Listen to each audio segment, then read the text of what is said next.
Hello hi, ನಾನು ನಿಮ್ಮ ಕಿರು. ಇವತ್ತಿನ ವಿಡಿಯೋ ಬಂದು ಮನೇಲಿ ಹೇಗೆ ವೆಯ್ಟ್ ಲಾಸ್ ವರ್ಕೌಟ್ ಮಾಡೋದು ಅಂತ. ಇಷ್ಟು ದಿನ ನಾನು weight loss, weight gain, diet tips ಕೊಡ್ತಾ ಇದ್ದೆ. ಇವತ್ತಿನ ವಿಡಿಯೋ ಬಂದು ಮನೇಲೆ ಹೇಗೆ ಬೇಸಿಕ್ ವೆಯ್ಟ್ ಲಾಸ್ ಮಾಡ್ಬೋದು ಅಂತ ಸಿಂಪಲ್ ಆಗಿ ಟಿಪ್ಸ್ ಕೊಡ್ತೀನಿ. ಮೇನ್ ಆಗಿ ಈ ತರದೊಂದು ಜರ್ಕಿನ್ ಹಾಕೊಂಡು ವರ್ಕೌಟ್ ಸ್ಟಾರ್ಟ್ ಮಾಡಿ. ಬಾಡಿ ವಾರ್ಮ್ ಆಗಿರುತ್ತೆ. ಯಾವುದೇ ಒಂದು ವರ್ಕೌಟ್ ಮಾಡೋಕ್ಕಿಂತ ಮುಂಚೆ warm up is important. So first thing is neck rotation, clockwise, anti-clockwise, side, shoulder rotation, front and back. Then stretchings.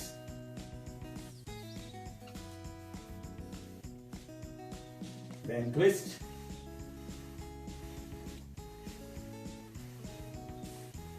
Then sides.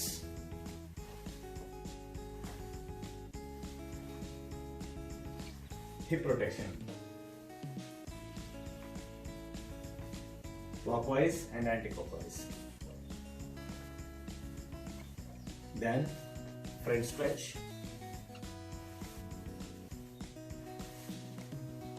Then stretching. ಇದು ಪ್ರತಿಯೊಂದು 15 to 20 ರೆಪಿಟೇಷನ್ಸ್ ಮಾಡಬೇಕು. Warm up ಎಲ್ಲ ಆದ್ಮೇಲೆ ಸ್ಟ್ರೈಟ್ ಜಂಪ್ಸ್. ಸ್ಕಿಪ್ಪಿಂಗ್ ಇರೋರ ಮನೆಯಲ್ಲಿ skipping ಮಾಡ್ಬೋದು.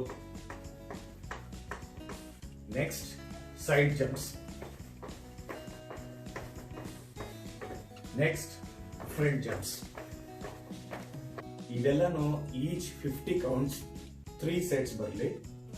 ಅದಾದ್ಮೇಲೆ front kicks.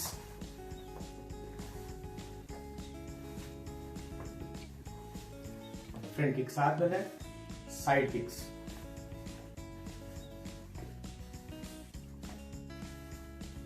Side kicks ಆದ್ಮೇಲೆ ಬ್ಯಾಕ್ ಕಿಕ್ಸ್.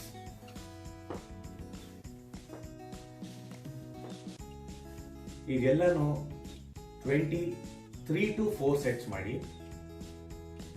ಅದಾದ್ಮೇಲೆ ಈ ತರದೊಂದು ಸ್ಕ್ರೀನ್ ಪೈಪ್ ಅಥವಾ ನಲ್ಲಿ ಪೈಪ್ ಇಟ್ಕೊಳ್ಳಿ. 5.5 ಫೀಟ್ ಇದ್ರೆ ಚೆನ್ನಾಗಿರುತ್ತೆ. ಸೊ ಸೈಡ್ ವೈಸ್ ಮಾಡಿ. ಸೈಡ್ ಕ್ರಂಚಸ್ ಅಂತಾರೆ ಇದನ್ನ. 50 of 3 ಸೆಟ್ಸ್. ಅದಾದ್ಮೇಲೆ ಈ ತರ ಒಂದು ಸೈಡ್ ಟ್ವಿಸ್ಟ್ ಮಾಡಿ. Same 50 of 3 sets. ಇಷ್ಟೊತ್ತು ಹೇಳ್ಕೊಟ್ಟಿದ್ದು basic warm up weight loss exercises. So next ವಿಡಿಯೋದಲ್ಲಿ ಆಬ್ಸ್, ಸೈಡ್ಸ್, ಥೈಸ್ ಇದ್ರ ಬಗ್ಗೆ ಮಾತಾಡೋಣ. ಈ ಎಲ್ಲ ವರ್ಕೌಟ್ ಜೊತೆಲಿ ನಾನು ಕೊಟ್ಟಿರೋ ಡಯಟ್ ಟಿಪ್ಸ್ ಫಾಲೋ ಮಾಡಿ. ನಿಮಗೆ ಏನೇ ಡೌಟ್ಸ್ ಇದ್ರು ಕಮೆಂಟ್ ಸೆಕ್ಷನ್ ಅಲ್ಲಿ ಕಮೆಂಟ್ ಮಾಡಿ. ಫೇಸ್ಬುಕ್ ಅಲ್ಲಿ ಇದ್ದೀನಿ, ಮೆಸೆಂಜರ್ ಅಲ್ಲಿ ಇದ್ದೀನಿ, ಮೆಸೇಜ್ ಮಾಡಿ, ರಿಪ್ಲೈ ಕೊಡ್ತೀನಿ. ಹೋಪ್ ಈ ವಿಡಿಯೋ ಇಷ್ಟ ಆಯ್ತು ಅನ್ಸುತ್ತೆ. ನೆಕ್ಸ್ಟ್ ವಿಡಿಯೋದಲ್ಲಿ ಸಿಗೋಣ. ಲೈಕ್ ಕೊಡಿ, ಕಮೆಂಟ್ ಮಾಡಿ, ಶೇರ್ ಮಾಡಿ, ಸಬ್ಸ್ಕ್ರೈಬ್ ಮಾಡಿ. See you, Dada, bye from your Kiru. Peace be with you.